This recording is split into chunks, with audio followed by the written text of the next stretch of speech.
반갑습니다. 우리 믿음으로 사십시다. 제가 기도하겠습니다. 하나님 감사합니다. 10월 첫날을 허락해 주시고 다시 한번 지난 날들을 뒤로 하고 믿음으로 또 10월을 시작할 수 있도록 허락하셔서 감사합니다. 하나님, 우리가 다시 한번 말씀 안에서 새롭게 되는 예배가 될 수 있도록 주님 도와주시옵소서.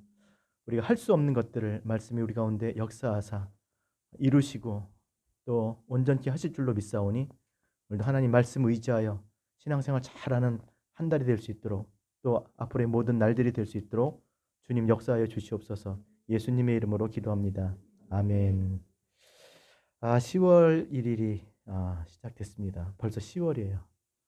그렇죠. 어떻게 이렇게 시간이 빨리 가는지 모르겠습니다. 광고는 여호수아를 한다고 했는데 마음 가운데 욥기를 10월 1일이 또 금요일이고 또 욥기를 함께 나누면 좋겠다, 이런 생각을 가지고 다음 주에 여호수아를 하게 될지 아니면 욥기를 계속 해야 될지 이번 주에 더 같이 기도하면서 제가 말씀드리도록 하고, 오늘은 욥기 1장에서 2장 대략 욥기를 우리가 묵상할 수 있도록 좀 도움이 되기 위해서 오늘 1장, 2장을 같이 보려고 합니다. 21절, 22절 두 절 읽고 설교하겠습니다. 욥기 1장 21절, 22절 같이 읽겠습니다. 이르되 내가 모태에서 알몸으로 나왔사온즉 또한 알몸이 그리로 돌아가올지라. 주신 이도 여호와시요 거두신 이도 여호와시오니 여호와 이름이 찬송을 받으실지이다 하고 이 모든 일에 욥이 범죄하지 아니하고 하나님을 향하여 원망하지 아니하니라. 아멘. 욥기라고 하면 사실 신앙의 본질이 무엇인지 우리에게 정확하게 가르쳐주는 책입니다. 그래서 너무나 중요한 책이에요. 그리고 욥기를 하고자 하는 마음을 사실 이게 갖는 게 쉽지 않은데 저에게 그런 마음이 들어서 제가 부득불 오늘 이 시간에 설교를 하게 되었습니다. 욥기를 아마 읽으신 분도 있고 또 이제 이번 주일부터 우리가 말씀 묵상을 같이 하는데 아마 생명의 말씀 이렇게 시작하신 분도 계실지 모르겠는데 어떤 생각이 드십니까? 욥기를 읽으면 처음엔 괜찮죠. 그다음 굉장히 뒷부분에서 복잡해지고 그다음에 분명해지는구나 이렇게 얘기할 수 있는데, 어쨌든 욥기를 읽으면 많은 생각을 갖게 됩니다. 그러니까 물음이 절로 생겨요. 그렇죠? 질문하게 된다는 거죠. 도대체 왜 하나님은 사단을 통해서 욥을 치라고 하셨을까? 그게 참 이해하기 쉽지 않은데 도대체 왜 고난을 이렇게 욥에게 허락하신 걸까? 도대체 이 고난의 의미와 목적은 무엇일까? 또 고난 중에 정말 하나님은 어디 계시는 것일까? 그리고 진짜 무고한 고난이 있을까? 여러분 어떻게 생각하십니까? 이것을 우리가 같이 한번 나누고자 합니다.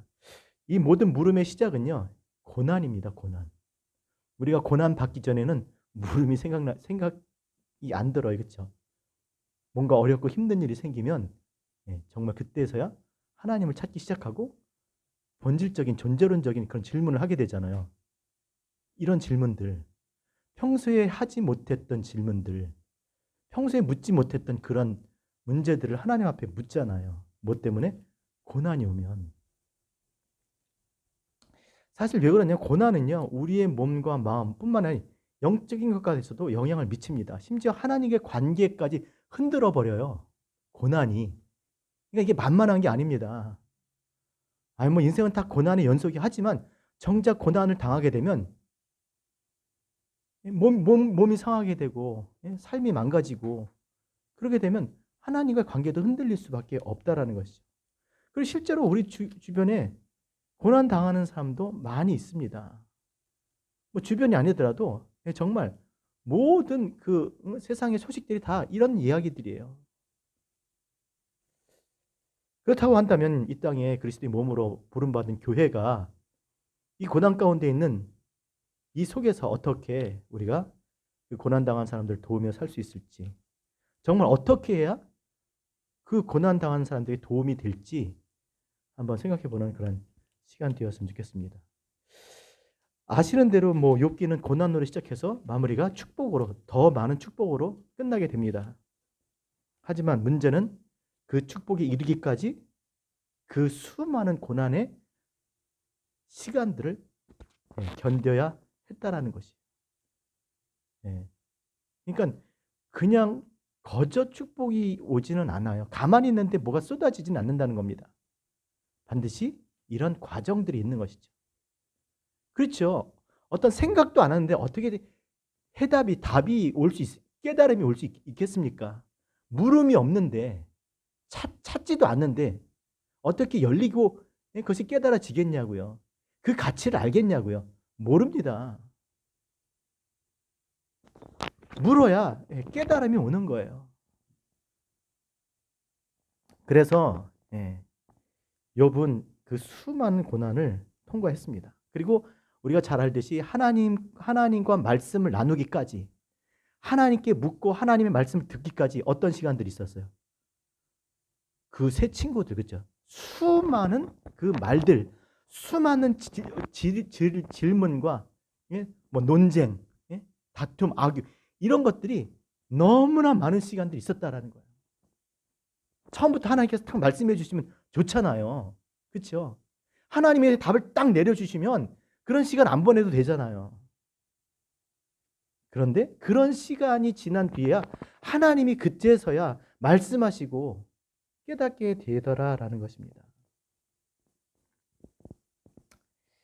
여러분 욥의 심정이 어떻겠어요? 뭐 저라면 뭐 그것을 당연한 게 받아들이겠습니다.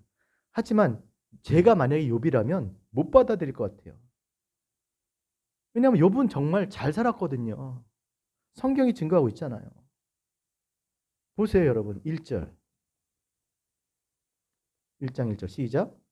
우스 땅에 욥이라 불리는 사람이 있었는데 그 사람은 온전하고 정직하여 하나님을 경외하고 악에서 떠난 자더라.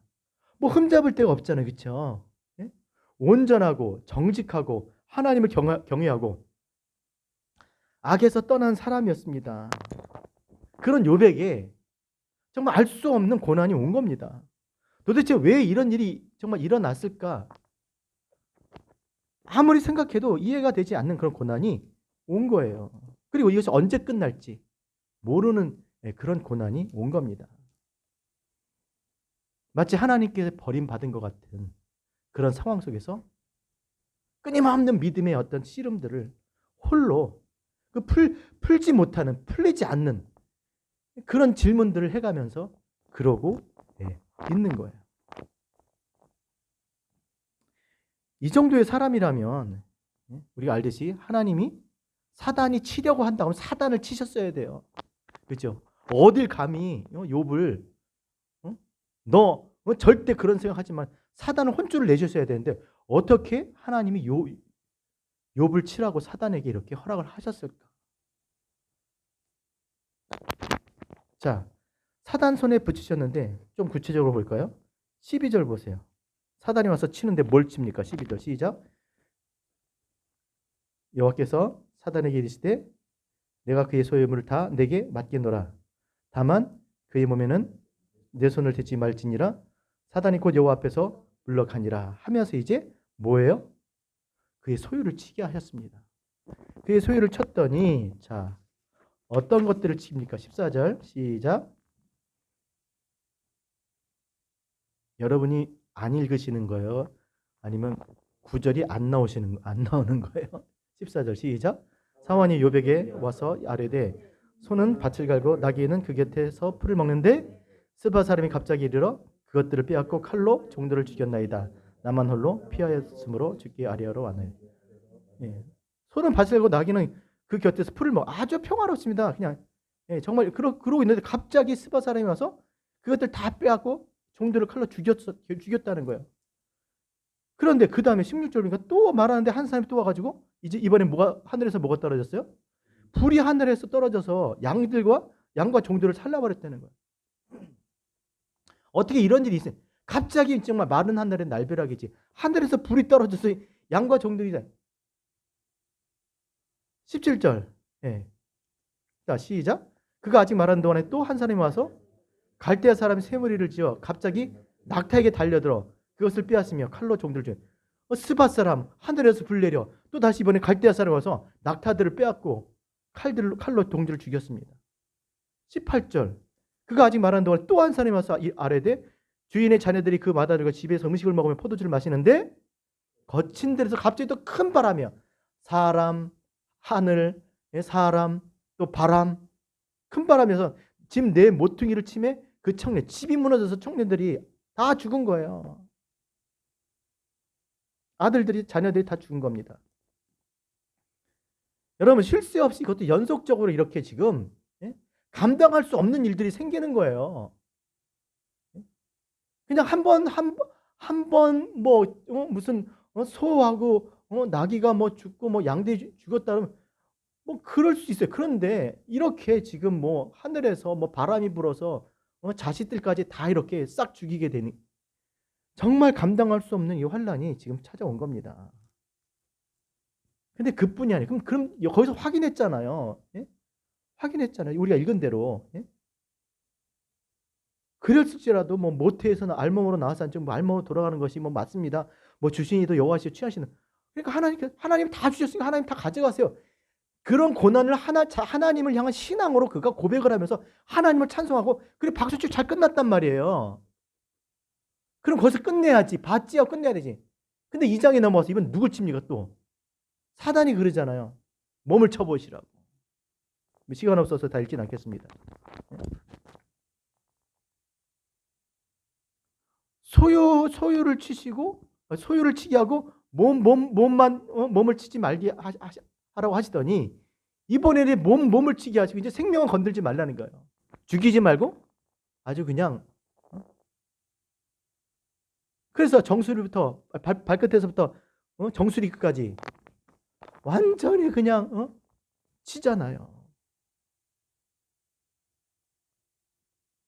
2장 6절 같이 읽겠습니다. 2장 6절 시작.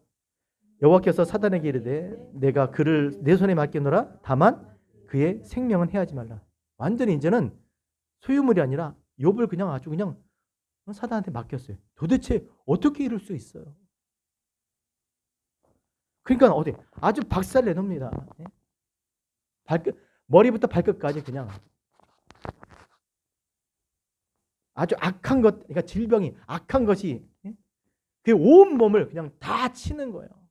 괴롭게 하는 거죠. 얼마나 힘들었으면 그 기와로 그냥 자기 몸을 북북 긁을 정도가 됐겠냐고요. 여러분 하나님이 실수하시는 거 아닌가요? 이쯤 되면? 도대체 우리한테 뭘 바라시는 거예요?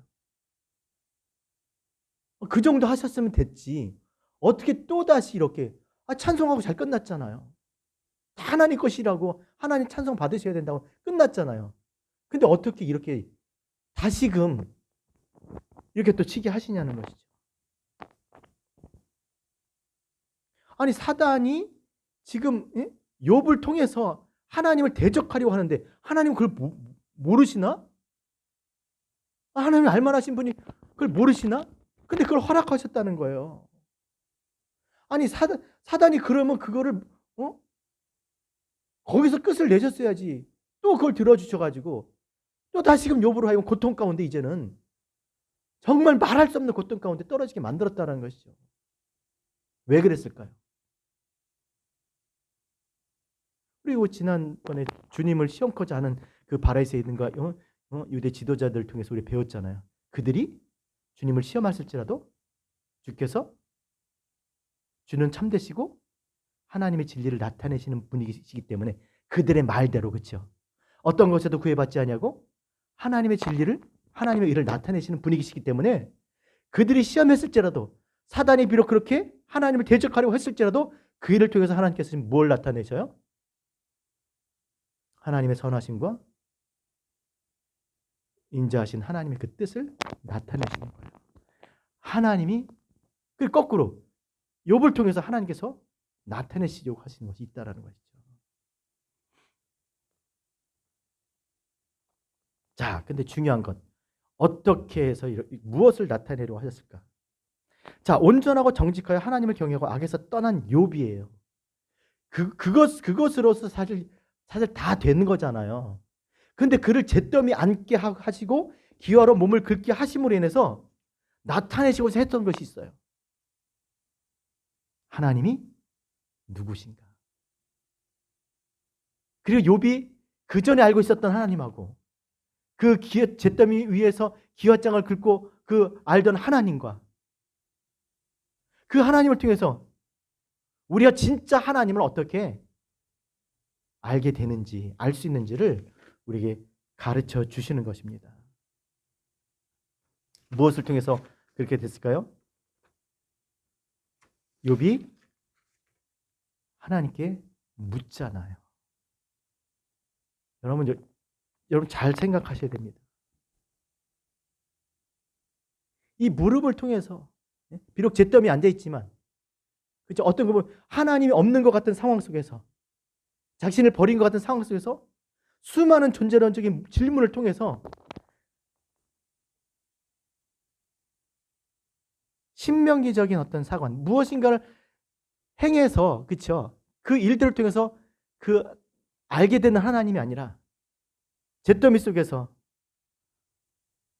정말 존재적인 그런 물음을 가지고 하나님을 만나게 되는, 하나님을 깊이 체험하는 그런 신앙이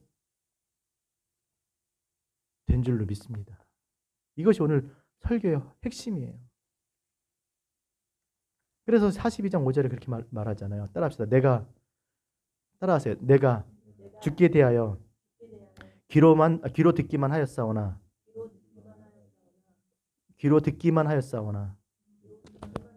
이제는 눈으로 주를 배움나이다. 어떻게 그렇게 고백하게 됐냐고요? 그가 하나님께 물음을 통해서요. 질문을 통해서 잿더미 속에서 다 잃고 하나님 없는 것 같은 버려진 상황 속이지만 그가 하나님 앞에 물음을 통해서 귀로 듣기만 했던 그 하나님을 눈으로 보는 것 같은 진짜 체험적인 신앙을 고백하고 있잖아요. 그래서 신앙생활에 가장 중요한 것은 어떠한 상황 속에서도 주님께 묻는 거예요. 주님께 물어야 주님을 만나게 되는 줄 믿습니다. 주님이 나타내 주세요. 왜요? 우리 주님은 말씀이시니까. 맞잖아요.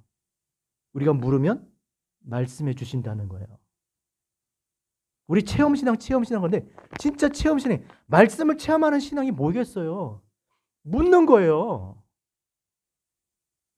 그렇지 않나요? 체험신앙이 뭐예요 도대체? 넘어졌다 일어났는데 나 여기 피 안 나. 그게 체험신앙입니까? 나 완전히 쫄딱 망했었는데 다시 하나님께서 나를 복을 주셔서 나 예전보다 2배로 부자 됐어. 그게 체험신앙이에요? 아니에요. 말씀이신 하나님을 우리가 체험하는 것은 하나님께 물음을 통해서 그가 말씀하심으로 들음을 통해서 보이지 않는 그 하나님을 보는 것 같이 믿는 것이 체험신앙인 줄 믿습니다. 이게 핵심이에요. 뭐라 제가 볼 땐 이게 핵심인 거예요. 욥기는. 그가 우리를 대신해서 그 하나님 앞에 버려진 것 같은 그런 상황 속에서 잿더미에 앉아서 온몸을 만시창에 대해서 기아장으로 긁으면서 그러면서 존재적인 뼛속같이 깊은 그런 존재적인 질문을 했을 때 하나님이 대답하여 주심으로 그가 볼 수 없었던 하나님을 그 말씀 가운데 만나게 된 줄 믿습니다. 그런 신앙 하시는 저와 여러분 되셨으면 좋겠어요. 여러분 듣는 신앙생활 하고 싶습니까? 보는 신앙생활 하고 싶습니까? 하나님을 만나는 신앙생활 하셨으면 좋겠어요? 아니면 하나님에 대해서 들어서 아는 신앙 하셨으면 좋겠어요? 만나기를 원하시잖아요. 여러분 하나님은 오늘도 살아 계십니다. 역사하세요.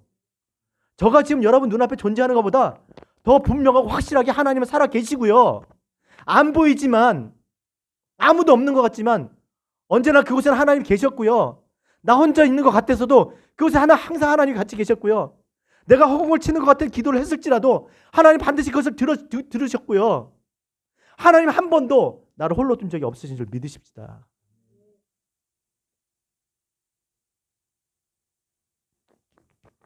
그래서 정말 하나님을 체험하기를 원한다면 물어야 돼요.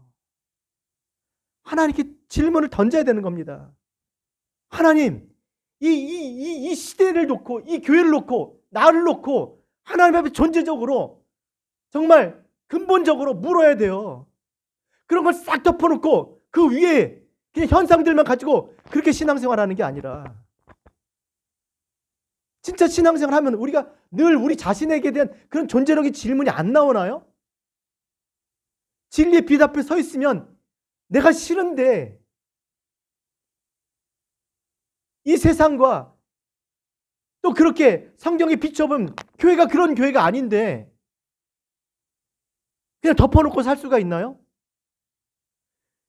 하나님께 물어야 됩니다. 그리고 하나님께 들어야 됩니다. 그렇지 않으면 맨날 그 자리예요. 그 자리예요. 자기의 존재에 대해서 해결이 안 되는데, 내가 이해가 안 되는 분이 너무 많은데, 내가 나에 대해서도 이해가 안 되고 이 인생이라는 것에도 내가 이해가 안 되는데 그냥 사는 거예요. 그냥 먹고 마시고 그냥 사는 거예요. 여러분, 죽을 때 생각을 해보세요. 얼마나 억울하지 않을까요? 답답하지 않을까요? 그렇다고 누가 나한테 대답을 해줄 수 있습니까? 인생에 대한 뭐 철학적인 대답을 해줄 수 있겠죠. 예? 그러나 나에 대한 대답을 누가 해줘요? 내 문제, 내 물음에 대한 해답을 누가 해줘요? 누가 해줄 수 있겠습니까? 내가 그것을 묻지 않으면 누가 그것을 가르쳐 주겠냐고요. 누가 나에 대해서 물어줄 수가 있어요? 물론 성령께서 계시죠, 우리는. 그러니까 성령이 탄식을 하잖아요. 그 뭐게? 지도 몰라. 그러니까 성령은 아시는데, 아이고, 큰일 났다. 성령이 대신 탄식을 해주시잖아요. 근데 누가 해주시겠냐고. 누가 우리의 답을 주시겠어요? 주님만이, 하나님만이 우리의 해답이십니다. 내가 내 인생을 정리를 못해요. 내가 내 삶을 해결을 못해요. 물론 뭐 사는 거는 뭐 어떻게 한다 할지라도 내 존재는 어떻게 이 존재는 어떻게 하냐? 이 존재 이걸 어떻게 하냐고요? 어떻게 해야 되냐고요, 나를. 누가 대신 어떻게 해주나요? 죽으면 어떻게 해주지? 죽으면 시체 치워주잖아요. 그 전에는요. 그냥 그렇게 죽으면 다 끝나는 겁니까? 내가 내 자신을 해결 못합니다. 그래서 신앙은요, 묻는 거예요. 존재적으로 묻는 거예요. 각자 한 개인기 하나님 얼마든지 만나 주실 준비가 돼 있어요. 교회를 다니는데 믿음이 뭔지, 의가 뭔지, 심판이 뭔지, 죄가 뭔지, 진리가 뭔지, 악이 뭔지, 선이 뭔지, 아름다움이 뭔지 몰라요. 근데 그런 것들을 모르면 우리 존재 자체가 해결이 안 됩니다. 질문 자체가 해결이 안 돼요. 개념 없이 신앙생활 하는 거예요. 그냥 가는 거예요. 저 목사님은 진리를 말하는 것 같으니까 저 교회 가면 그냥 어떻게 잘 되겠네? 천만의 말씀, 만만의 콩떡이에요. 나는 내 문제를 두고 하나님 앞에 나가 내가 하나님을 만나는 거고요. 여러분들 마찬가지로 그렇게 각자 한 사람 한 사람이 다 그리스도를 만나야 될 줄 믿습니다. 그냥 도움을 드리는 거예요. 저 사람은 저렇게 하는구나. 저렇게 신앙생활 하는구나. 저렇게 뛰면 잘 달리겠네. 뭐 그런 거 정도지. 제가 여러분을 대신해 줄 수 있나요? 여러분이 어떤 줄 내가 모르는데. 여러분도 모르잖아요. 나도 나를 모르는데. 그럼 어떻게 해야 되겠습니까? 내가 물어야 돼요. 내가 나를 가지고 물어야 돼요. 내가 이해가 안 돼. 내가 나를 해결하지 않아. 아무도 해결하지 않아요. 따라합시다. 그리스도가 해답이다. 하나님만이 답이십니다. 하나님께 물어야 돼요. 안 그러면 후회해요. 큰일 납니다.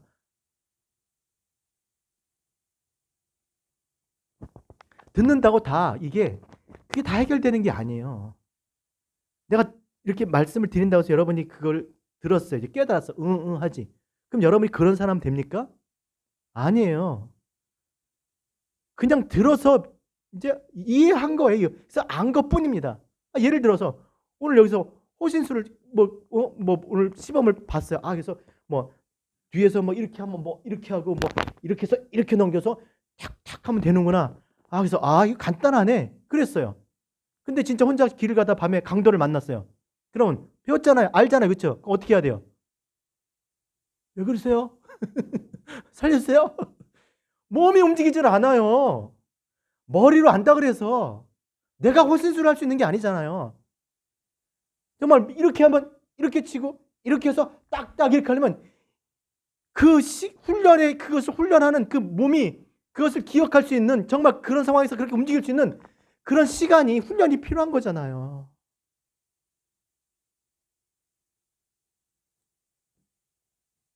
여러분 신앙은 그냥 희미한 것을 어떤 신비감을 쫓아서 이렇게 더듬더듬해서 뭐 이렇게 막 이런 게 아니에요. 막 안개가 확 피고 뭐 저쪽에 대상이 희미하게 보이는데 저게 무엇인지 모르고 근데 막 끌리고 막 그런 걸 쫓아가는 게 아닙니다.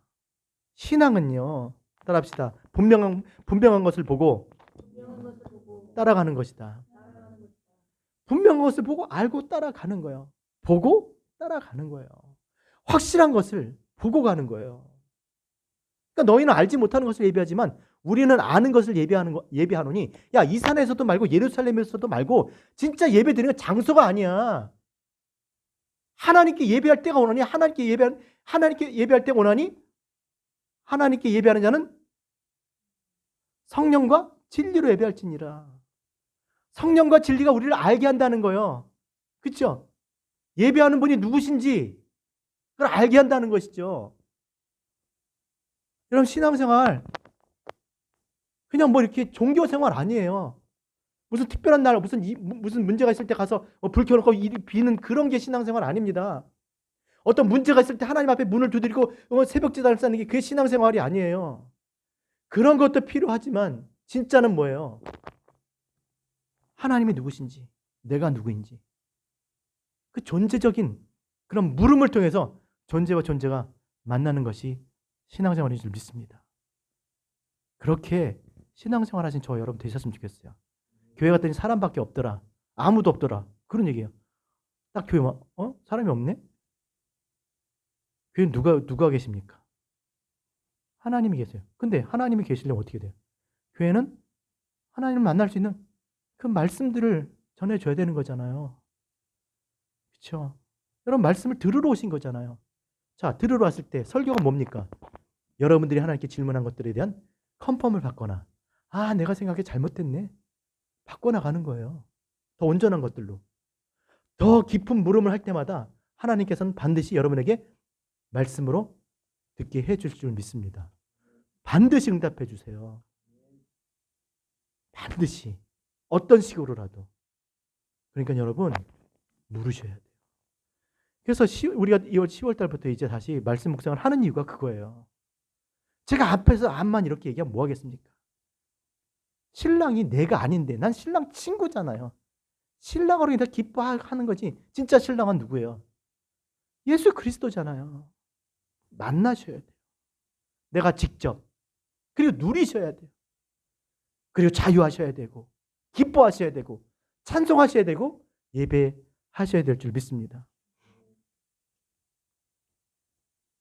그래서 이 욥을 통해서 지금 보이는 것들, 사실 이 보이는 것들이 무엇입니까?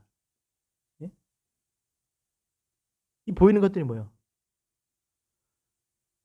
자, 이 보이는 것들은요. 욥이 온전하고 정직하고 하나님을 경외하고 악에서 떠난 자인 것을 증명해 주는 것들이었어요. 그 소유들 얼마나 많아요. 뭐 1000단이자 7천, 5천, 그죠? 엄청나게 많은 가축과 또 자녀들도 7남 3녀? 엄청나게 많은 종들과 가축을 가지고 있었어요. 그것이 다 뭐였어요? 그가 자신에 대한 하나님과의 관계를 증명할 수 있는, 하나님이 함께하지 않으면 이렇게 동방에서 가장 큰 부자가 되겠습니까? 가장 큰 자가 되겠냐고요. 하나님의 임재를 느낄 수 있는, 하나님의 사랑을 느낄 수 있는 것들이었어요. 근데 그걸 다 치셨잖아요. 그러니까 지금 이 욥의 가장 큰 고통은 뭐겠어요? 소욕 빼앗기고 자식 빼앗긴 게 아니에요. 하나님 주신 이도 하나님이시오, 취하신 이도 하나님이시오. 하나님이 주신 거잖아요. 하나님이 주셨기 때문에 그 주신 것들을 보고 하나님의 사랑을 느꼈고 하나님의 인재를 느꼈고 하나님 함께 하심을 느끼면서 살았었는데 다 치시고 다 가져가 버리시니까 이제 뭐만 남은 거예요? 하나님 떠난 것 같잖아요. 그러니까 하나님의 임재를 느낄 수가 없는 게 이제 뒤를 둘러보면 다 하나님의 임재를 느낄 수가 있었어요.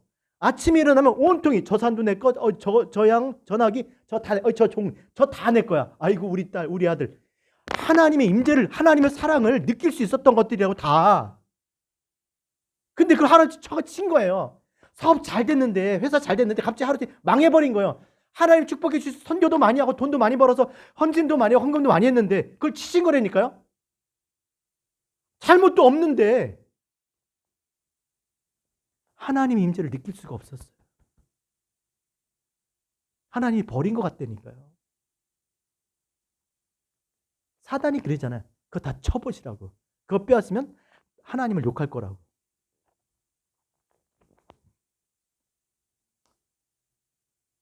저는 정말 저와 여러분들이 물론 그렇게 신앙생활 안 하시겠지만 어떻게 안 할 수가 있겠습니까? 그렇죠? 그런 거 붙잡고 우리가 신앙생활 하는 거잖아요. 하나님의 임재를 느끼면서 하나님의 사랑을 느끼면서 그리고 신앙생활 하잖아요. 그런데 그런 것들을 잃어버렸을 때 과연 내가 하나님 앞에 진짜 신앙생활 잘할 수 있을까? 욥처럼 이렇게 고백할 수 있을까?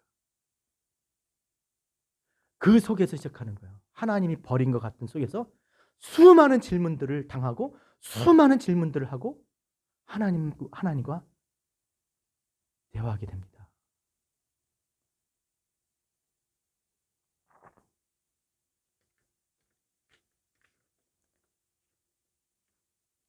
와이프가 차라리 하나님을 욕하고 죽으라고 그렇게 이야기합니다. 몸까지 완전히 만신창이가 되고 하나님부터 하나님께 버림받은 것 같은 어디를 봐도 이제는 하나님을 느낄 수가 없는 그런 속에서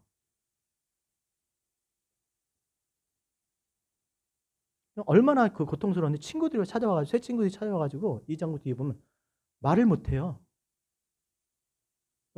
뭐 이런 거죠. 이제 누가 돌아가셨으면 정말 참 위로를 전합니다. 뭐 근데 할 말이 없는 거예요.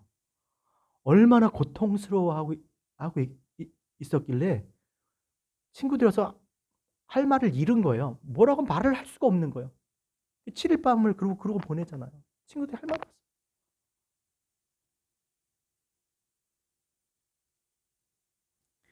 그러니까 친구들도 그게 해석이 안 되는 거고 뭐 요번 더 마찬가지고 자기 신앙으로 해석이 안 되는 거예요. 어떻게 해야 되는 거죠? 그때 어떻게 해야 되는 건가요? 자기의 믿음의 한계를 넘어선 거예요. 이 상황에서 어떻게 해야 돼?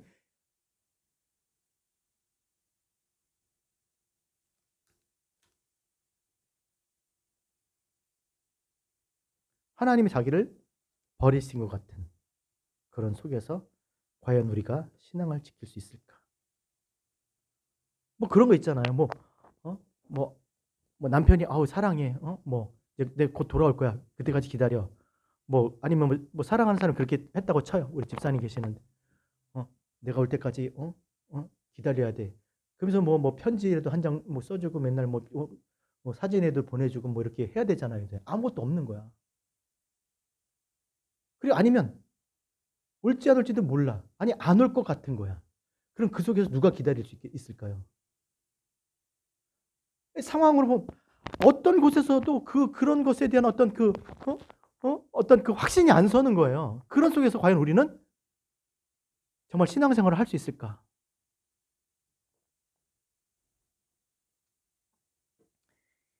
진짜 중요한 것들 아니에요. 그런 지금 하나님이 치신 것들은 다 비본질적인 거잖아요. 그렇죠? 근데 그런 비본질적인 것을 통해서 하나님을 느낄 수 있는 거기 때문에 중요한 거잖아요. 근데 그게 다 사라져 버린 거예요. 그 다음엔 어떻게 하겠냐는 거예요. 그래서 우리가 정말 하나님의 임재를 어떤 것을 통해서 느끼는가? 하나님의 사랑을 우리 어떤 것을 통해서 우리가 그것을 느낄 수 있는가? 내가 느끼게 되는가? 이건 너무나 중요하다고 생각합니다. 만약에 그것이 이렇게 물질적인 것이라면 우리는 한번 생각해 봐야 돼요. 왜냐하면 그것이 있다 없어질 수도 있는 거잖아요. 줄어들 수도 있고 늘어들 수 있는 거. 그때마다 우리 마음이 하나님 나 사랑 안 하나? 사랑하나? 안 하나? 이러고 있을 수는 없잖아요. 그럼 무엇이어야겠냐고요. 무엇을 통해서 여러분이 하나님의 임재를 느끼셔야 흔들리지 않고 우리가 신앙생활 잘할 수 있겠습니까? 다 비본질적인 것들은 비본질적인 것들 때문에 본질이 흔들려 버리니까 안 되니까 뭐 해야 돼요? 본질적인 거 해야 돼요. 예를 들어서 뭐 조금 좁혀서 점점 좁혀간다면, 자, 옛날에 한국에 교회 십자가들이 많았잖아요. 한국에는 빨간 불들 다 십자가, 그 교회가 많은 거예요. 그래서 십자가 보면 그 교회의 십자가를 보면 하나님의 어떤 그렇죠? 함께 하시면 느낄 수 있잖아요. 근데 그 십자가 불이 점점 꺼진다고 생각해 보세요. 교회가 점점 없어진다고 생각해 보세요. 그것도 좀 문제가 있죠. 없어지지 않는 것. 예배? 그렇죠, 예배. 예배를 통해서. 그러니까 예배를 드리면 내가 하나님이 나를 사랑하시고 하나님의 임재를 느낄 수 있다면 예배를 계속 드리면 되잖아요. 그렇죠? 예배 잘 드립시다 우리. 그런 예배면 그렇죠? 그럼 하나님 임재를 느낄 수 있어요. 우리는 언제든지 그렇죠? 힘을 얻고 다시 믿음으로 하나님의 언약을 붙들고 그분 주 오시는 그날까지 정말 주께서 우리에게 가르쳐 주신 그 말씀을 기름을 채우면서 그렇게 신앙생활 할 수 있을 거 아니에요. 근데 예배는 목사님도 다 있어야 되잖아 또. 그렇죠? 그럼 일주일에 한 번씩 기다려야 되잖아. 맨날 그럼 막 예배 드릴 수 없고 어떻게 되겠습니까? 뭐 해야겠습니까? 가장 본질이 뭐겠냐고요. 비본질적인 것으로 본질을 느끼는 것이 아니라 아예 본질적인 것으로 우리가 하나님의 임재를 느낄 수 있다는 거예요. 그것이 뭐예요? 하나님의 말씀이에요. 말씀 앞에 서면 또 언제든지 그 말씀을 잡고 눈을 감으면 주의 이름을 부르면 주님께서 우리와 함께 하신 줄 믿습니다. 응답하세요. 같이 계세요. 내가 너를 세상 끝날까지 떠나지 아니하리라고 말씀하셨어요. 여러분, 하나님의 임재를 어디서 느끼시려고 그래요? 자식에게서요? 고생하십니다. 고난이에요, 고난. 물질? 아니에요. 보이는 것?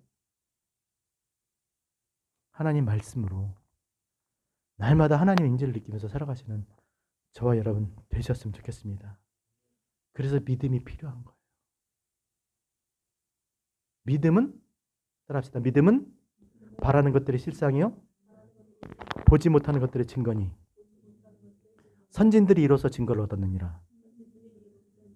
믿음이 뭐라고요? 보이지 않는 것의 증거예요. 믿음이 있기 때문에 보이지 않는 하나님을 믿음으로 그 살아계시고 역사하시는 그 하나님을 우리가 풍성하게 경험하며 신앙생활 하게 될 줄로 믿습니다. 이제 비본질적인 것에 마음을 빼앗기지 말고 정말 믿음을 통해서 없는 것을 있는 것처럼 부르신 그 하나님을 믿고 죽은 자를 다시 살리시는 하나님을 믿고 보이는 것이 보였다 사라졌다 하는 것에 흔들리지 말고 보이지 않아도 보이는 것처럼 영원하신 살아 역사하시는 그 하나님을 믿으며 정말 어떤 것에도 흔들리지 않는 그러한 신앙생활 하시는 저와 여러분 되셨으면 좋겠습니다. 그래서 이제 내가 어떤 것을 통해서 하나님의 임재를 느껴야 하는가 정말 다시 한번 마음으로 다시 한번 분명히 하셔서 더 이상 다른 것에 흔들려서 더 이상 마음과 시간을 빼앗기지 말고 늘 하나님 말씀을 내 마음에 두고 내 입술에 두고 그 말씀을 붙들고 기도함을 통해서 날마다 하나님의 임재를 느끼시는 저와 여러분 우리 모두 되셨으면 좋겠습니다. 한번 따라하고 예배 마치겠습니다. 믿음 없이는 하나님을 기쁘시게 못하나니 하나님께 나가는 자는 반드시 그가 계신 것과 자기를 찾는 자들에게 상 주시는 이심을 믿어야 할지니라. 하나님 살아 계십니다. 지금 우리가 보고 있는 어떤 것보다 더욱 선명하게 분명하게 살아 계십니다. 그리고 더 분명한 것은 그 하나님은 우리를 사랑하십니다. 그 아들을 십자가에 못 박혀 죽으시기까지 이 땅에 육신으로 보내셔서 피 흘려 죽기까지 그 죽으심을 통해서 우리를 구원하시기까지 우리를 사랑하시는 그런 하나님이십니다. 믿음으로 사십시다. 보이는 것에 흔들리지 말고 하나님을 믿고 하나님의 임재를 경험하며 살아가시는 저와 여러분 우리 모두 되셨으면 좋겠습니다. 우리 다 같이 자리에서 일어나셔서 오나의 자비로운 주여 우리 같이 부르시고 우리 말씀 생각하시고 우리 기도하고 제가 기도하고 마치겠습니다. 조금 빨리 할까요?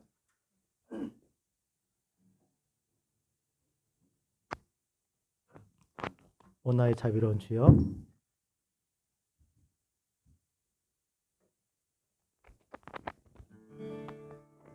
오 나의 자비로운 주여 나의 몸과 영혼을 주님 은혜로 다 채워 주소서. 이 세상 괴로운 걱정 근심 주여 받아주시고 험한 세상에서 인도하소서. 예수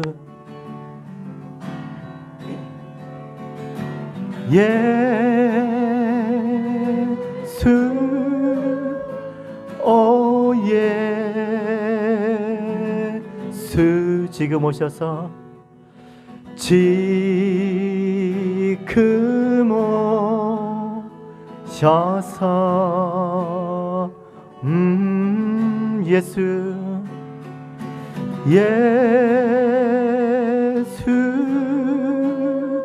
오 예수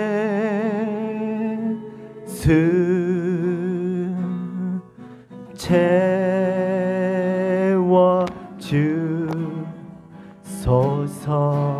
2절 같이 합니다. 모여라 주께 찬양하라 나의 귀한 친구여. 주님 앞에 너 두 손 모으고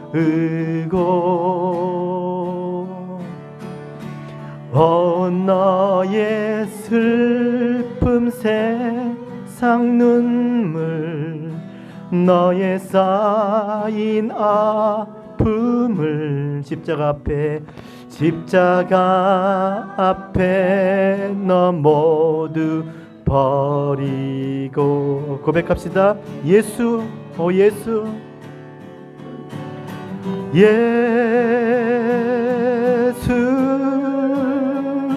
오 예수 지금 오셔서 지금 오셔서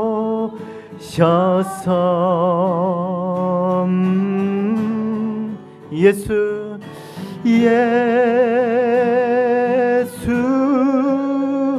오 예수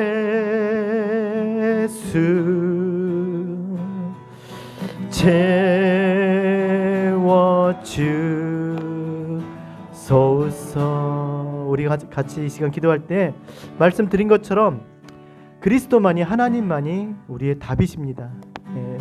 우리가 정말 많은 삶을 살진 않았지만 이 땅에는 정말 해결할 수 없는 존재들이 늘 있습니다. 뭐 정치가 바뀌고 과학기술이 발달되고 한다고 하더라도 언제나 해결되지 않는 문제들이 늘 있습니다.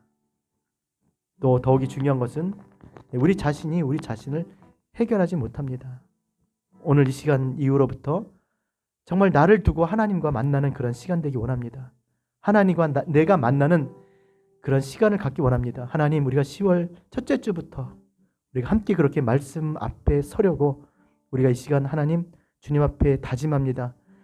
하나님, 모든 환경들을 붙들어 주시고, 환경이 변하고 직장도 변하고 삶이 변하고 여러 가지 많은 것들이 변수가 있겠지만, 그래도 이제 하나님 말씀 앞에 하나님을 만나는 그런 신앙생활을 하게 하여 주시옵소서.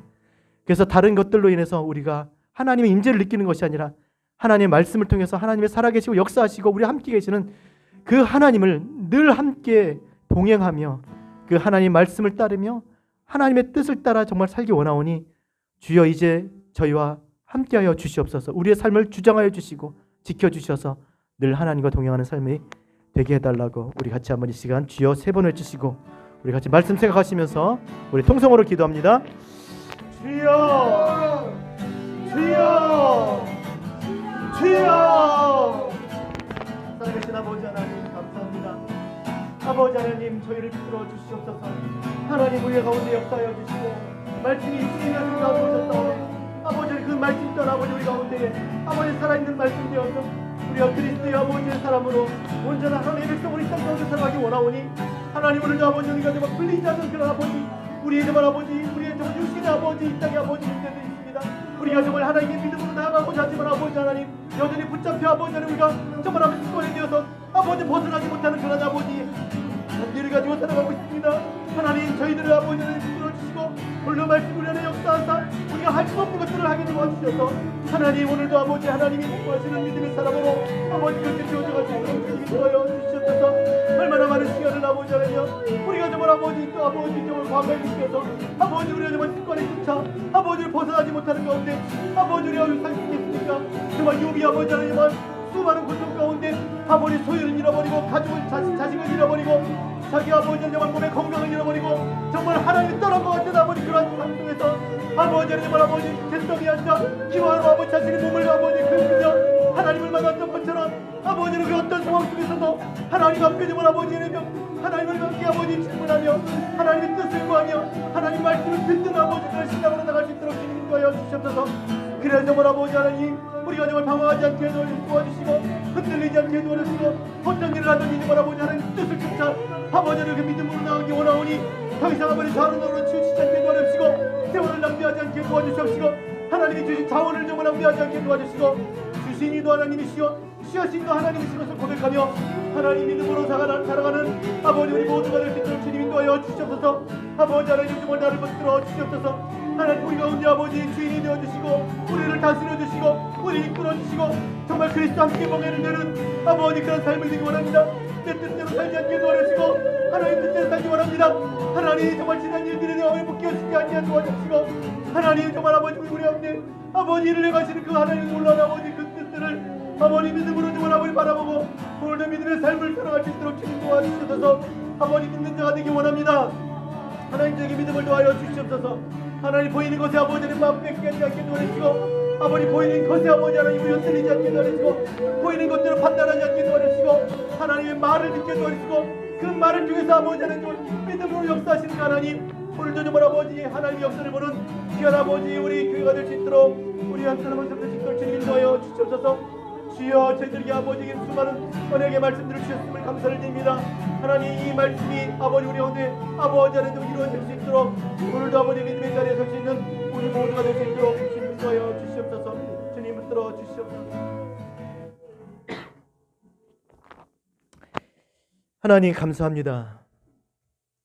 우리가 늘 이 땅에 정말 상상 속에서가 아니라 아니면 죽어서 천국에서 저 먼 하늘나라에서 그런 하나님을 경험하는, 하나님을 만나는 그런 삶이 아니라 말씀을 통해서 시시각각 변하는 우리 마음이 아니라 또 하나님 말씀을 거스려가는 이 세대의 어떤 그 풍속에서가 아니라 또 세상의 물질이나 또 사람들이나 자원들이 아니라 하나님 말씀을 통해서 하나님이 믿어지게 도와주시고 또 하나님 말씀을 통해서 하나님을 경험할 수 있는 그런 신앙으로 나갈 수 있도록 주님 인도하여 주시옵소서.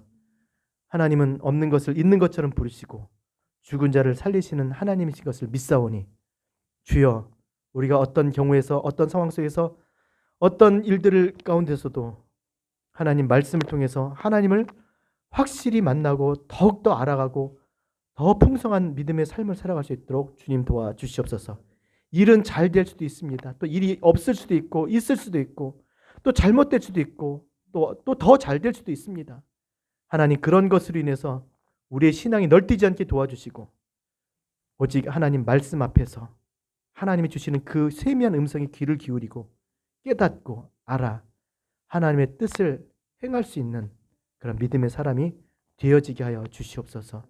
그래서 이제 진리의 빛이 우리의 심령 가운데 비추어져서 우리가 이제 더 이상 어둠의 일들을 벗어버리고 정말 낮에와 같이 단정한 그런 신앙을 하기 원하오니 주여, 믿음으로 살고 하나님을 사랑하며 그리스도를 사랑하며 하나님이 사랑하는 것들을 사랑하며 또 교회를 사랑하며 살아갈 수 있도록 주여 축복하여 주시옵소서.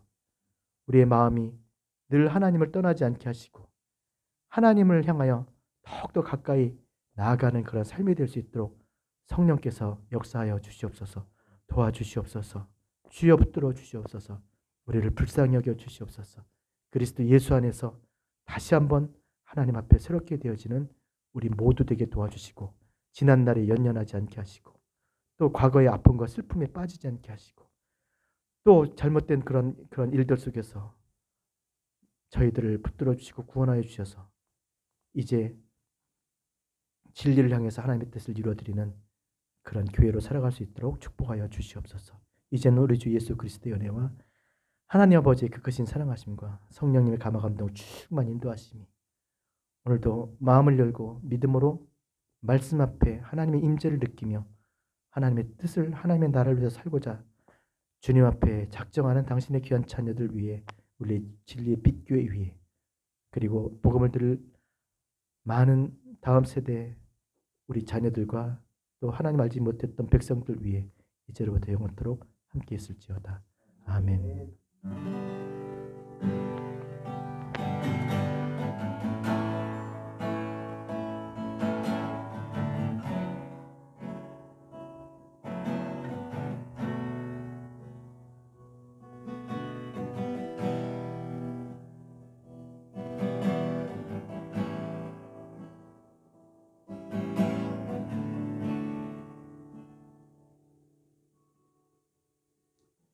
감사합니다. 예배를 마쳤습니다. 우리 하나님께 예배드리게 해주셔서 감사합니다. 박수로 하나님께 올려드리겠습니다. 하나님 감사합니다.